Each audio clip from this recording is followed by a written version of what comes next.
አምነን ካረበሽኳችሁ ይቅርታ። ግን ደግሞ አዲስ የተገኘ ነገር ካለ ለመጠየቅ ነበር። አይ ምንም የለም። ታዲያ ምን እናድርግ? አላቅም ቤሊን፣ ጨንቆኛል። እሱን ብቻ ነው የማውቀው። ተረጋጋ። አዎ ተረጋጋ። ቢያንስ ፖሊሶቹን እንጠብቃቸው። ፖሊሶች እኮ ምንም ያደረጉ ነገር የለም እስካሁን። ቆይ እናንተ ህሊና የላችሁም እንዴ? እንዴት ነው የምታስቡት?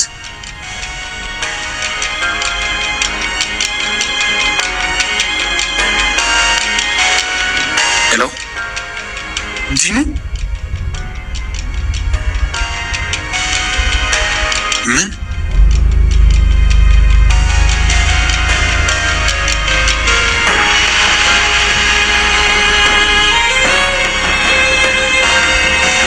አምነን ምንድን ያሉክ?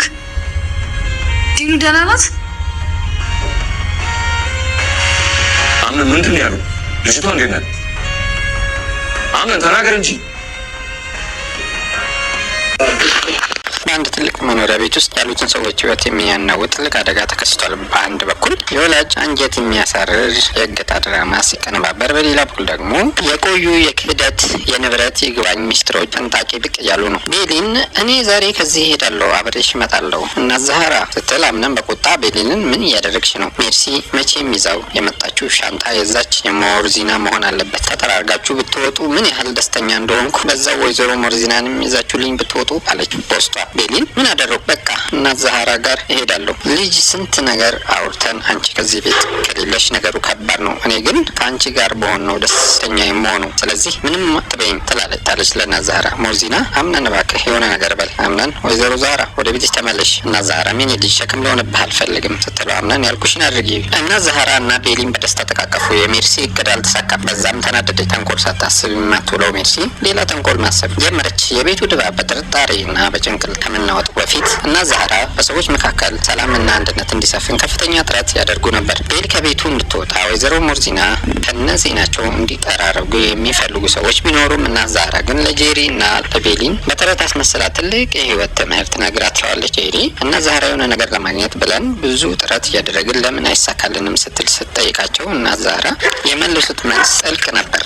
የምንፈልገውን ነገር የፈለግንበት አላማ ልክ ስላልሆነ ይሆናል። ማንም ሰው መልካም ነገር ከሆነ የሚያስበው ቢዘገይ የሚሳካለታል። ጥሩ ካላሰበ ግን ይበላሽበታል። በመቀጠልም መተጋገዝ ትልቅ ደህንነት መሆኑን ለማስተማር 3 ልጆች ያሏትን በአንድነት እንጨት እንዲሰብሩ በማዘዝ እና የአንድነት ኃይል ያሳየችውን እናት ታሪክ በተረት መልክ አጋራቻቸው እና ዛህራ ስለ መልካምነት በሚያስተምሩበት በዛው ቅጽበት በስተጀርባ ግን ክፉ ሴራ ይጎነጉን ነበር። ሙስጠፋ ከፍተኛ መጠን ያለው ገንዘብ ይዞ ይመጣል። ያንን ገንዘብ ከየት እንዳመጣው ሲጠየቅ መምጫው ሳይሆን ምን እንደምናደርግበት ነው ሊያሳስብሽ የሚገባው በማለት እቅዱን ይገልጻል። እናት እቅዱ እጅግ አደገኛና ጨካኝ ነበር። የወይዘሮ ሞርዚናን ልጅ ትንሿን ዳኑን ማገት አላማቸው ህፃኗን በማገት በማስፈራራት ግማሽ % በግድ መውሰድ ነበር። ሴራው በተቀነባበረ በደቂቃዎች ውስጥ አስደንጋጭ ዜና ተሰማ። ዳኑ ከቤት ውስጥ ማንም ሳያያት ትወስዳለች። ወይዘሮ ሞርዚና ይሄን ስትሰማ ሙሉ በሙሉ አበደች። ወይዘሮ ወይኔ ልጄ ምን እያደረግኩሽ ነው?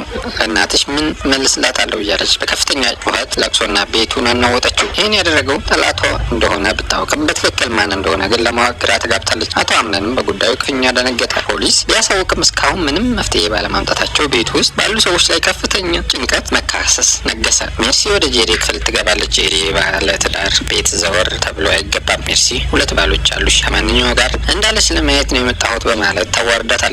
ሙስጠፋ የወንድሟ ልጅ የአምነን ጠላት ሆኖ ሳለ የጄሪ ቀድሞ ባሏ እንደነበር ደርሳበታለች። የወንድሟ ልጅ በማከር አስባ ሙስጠፋን ወደዚህ ቤት እንዳስገባችውና አምነንን አታለው የወሰደችውን ብር ለሙስጠፋ እንደሰጠችው አውቃባታለች። ሜርሲ ለመሆኑ ሙስጠፋ የሰጠሽው ገንዘብ ከየት አመጣሽው? ጄሪም እሱን ነግሮሻል ብላ ተደነግጣለች። ሜርሲ አይ እሱ አልነገረኝም ራሴ ነው የሰማሁት። አምነን ተቀብለሽ ነው? ጭራሽ ሆድሽ ውስጥ ባለው ልጅ ወንድሜ ልጅ ማሰብ ማስፈራራት ጀምረሻል። ይህን ጉዳይ አሁን ወንድሜ ልጅ መስማት አለበት። ጄሪ ጉዳዩ ለአምነን እንዳይነገርባት የሆዷ ውስጥ ስም እንዳይጎዳ ብላ ብታረቅስም ሜርሲ ግን ሚስጥሩን ለመደበቅ በምትኩ ሌላ ከባድ ነገር እንድታደርግላት ጠየቀቻት። ሜርሲ ሲፈንን ይህን ጉዳይ አንቺ ነሽ አይደል ያደረግሽው? ሲፈን ለምን ከዚህ ሁሉ ሰው መሀል እኔ ብቻ ተረጠርሽ? ሜርሲ ያው ብዙ የምታወቃቸው ነገሮች ስላሉ ነው። ያው ያደረግሽው ነገር እጅግ ውብና የሚደነቅ ነገር ስለሆነ ነው። ሲፈል ይሆናል ገና በደንብ አስገርምሻለሁ፣ አታስቢ ሜርሲ። እኔ በተለይ አንድ ነገር ላደርግ አስቤያለሁ። ወይዘሮ ሙርዚና መንቀል ማጥፋት ያው አንድ የማውቀው ቦታ አለ እና እዛ አብረን እንሄዳለን። ሴትዮዋ በነቀለች ቁጥር አንቺና እኔ ደስተኛ እንሆናለን። አቶ አምነን በዳኑ በመታገት ምክንያት ራሱ መቆጣጠር አቅቶታል። ለራሴ መሆን አቅቶኝ ለትንሿ መሆን አቃተኝ እያለ በቁጭት ይቃጠላል። ከዚህም በላይ እናቱ ከመሞታ በፊት የደበቀችው ብዙ ሚስጥር እንዳለና ውስጡ የተረበሸ እንደሆነ ይገልጻል። ቤሊን አቶ አምነን ተረበሽኩ፣ ይቅርታ ግን አዲስ የተገኘ ነገር አለ ወይ ልጠይቅ ነበር። አምነን በመጨነቅ አይ ምንም የለም። ቤሊን ታዲያ ምን እናድርግ? አላውቅም ቤሊን ጨንቆኛል። እሱም ብቻ ነው የማውቀው። ቃል ተረጋጋ፣ ቢያንስ ፖሊሶቹን እንጠብቃቸው። አምነን በጩኸት ፖሊስ እኮ ካሁን ምንም ያላደረገ ነገር የለም። ቆይ እናንተ ህሊና የላችሁም እንዴ? እንዴት ነው የምታስቡት? በመሀል ለአምነን ስልክ ተደወለ። ስልኩን ሲያነሳው የደወሉት አጋዦች ነበሩ። አምነን በሰማው ነገር ደነገጠ። ስልኩን አውርቶ ቃልና ቤሊን ዲኑ ደህና ናት ምን አሉ እያሉ በፍርሃትና በጉጉት አምነንን በጭንቀት ሆኖ ይጠይቁታል። ተመልካቾቻችን የዛሬው ታሪካችን ጉዞ እዚህ ላይ ያበቃል። በቀጣይ ክፍል ምን የሚፈጠር ይመስላችኋል? ሀሳባችሁን አጋሩን። በሚቀጥለው ክፍል ከእንደገና ድረስ ታሪኩን ከወደዳችሁት ላይክ በማድረግ እና ለወዳጆቻችሁ በመጋራት እንዲሁም ሀሳብና